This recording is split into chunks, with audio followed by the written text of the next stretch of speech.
একটা বিতর্কিত ব্যক্তির নাম ব্যাপক আলোচিত হচ্ছে প্রতিদিন।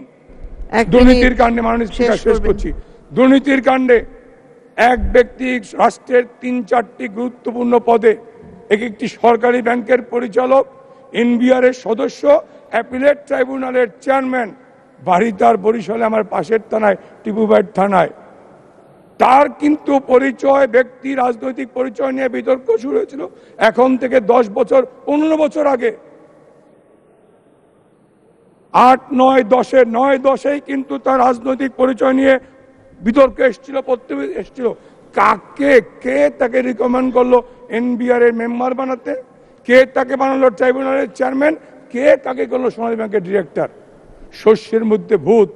মাননীয় স্পিকার, আপনার মাধ্যমে আমাদের মাতৃ সমতুল্য মাননীয় প্রধানমন্ত্রীর কাছে অনুরোধ করি, শস্যের মধ্যে ভূত মাননীয় প্রধানমন্ত্রী আপনি ছাড়া কেউ সরাতে পারবে না।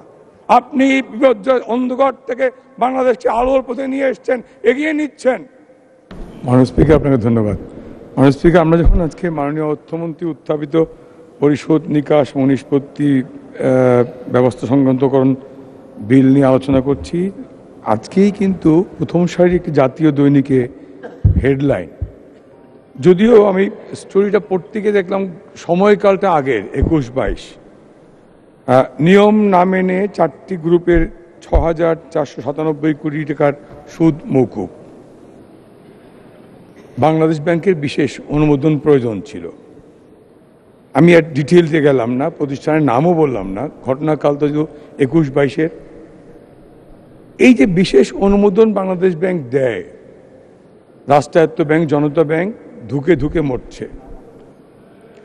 বেসরকারি ব্যাংক এনবিএল, সেখানেও কি অবস্থা আমরা জানি। তাহলে এই বাংলাদেশ ব্যাংকের বিশেষ অনুমোদন নিয়ে এইখানে আজকের পত্রিকার তথ্য যদি ধরি, 6,497 কোটি টাকার সুদ মওকুফ। কখন সুদ মওকুফ হয়? প্রাকৃতিক ঘূর্ণিঝড়, জলসার দুর্যোগে ধ্বংস হয়ে গেলে, ঋণগ্রহীতার মৃত্যু হলে, দৈব দুর্যোগের কারণে।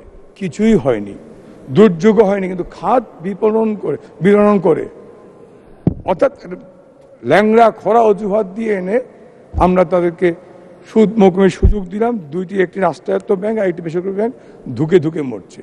এই লোকগুলোকে চিহ্নিত করতে না পারলে মাননীয় প্রধানমন্ত্রীর এত মহতী উদ্যোগ ম্লান হয়ে যাচ্ছে মাননীয় স্পিকার। কারণ দায়িত্ব জ্ঞানহীনতার কারণে বঙ্গবন্ধু হত্যার পরে জেনারেল জিয়া, জেনারেল এরশাদ শাহ রাষ্ট্র পরিচালনায় আমার দেশের রিজার্ভ, আমার দেশের ফরেন রেমিটেন্সের যে সোর্স ছিল, স্বর্ণ আঁশ, সোনালী আঁশ, পাট, বঙ্গবন্ধু হত্যার পরে সামরিক স্বশাসকদের উদাসীনতা, দায়িত্ব জ্ঞানহীনতার কারণে বিশ্ববাজারে পাটের চাহিদা কমে যাওয়া শুরু করলো। আমার রিজার্ভ কমে গেল, আমার রেমিটেন্স কমে গেল, আমার এক্সপোর্ট কমে গেল।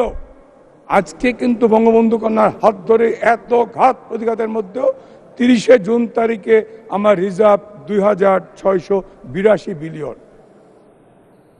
যদি ওই সময় আমি বলেছি রাষ্ট্র পরিচালনায় যারা থাকেন, মাননীয় প্রধানমন্ত্রী এক এক কয় দিক সামলাবেন।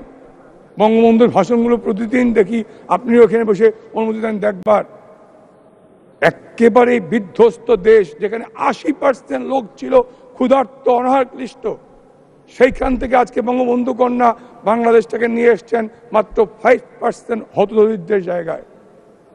আজকে সেই কারণে বলি, আমরা যদি দায়িত্বশীল না হই, একটা বিতর্কিত ব্যক্তির নাম ব্যাপক আলোচিত হচ্ছে প্রতিদিন। দুর্নীতির কাণ্ডে, মাননীয় স্পিকার শেষ করছি, দুর্নীতির কাণ্ডে এক ব্যক্তি রাষ্ট্রের 3-4টি গুরুত্বপূর্ণ পদে, একটি সরকারি ব্যাংকের পরিচালক, এনবিআর এর সদস্য, অ্যাপিলেট ট্রাইব্যুনালের চেয়ারম্যান, বাড়ি তার বরিশালে আমার পাশের থানায়, টিপুবাইট থানায়।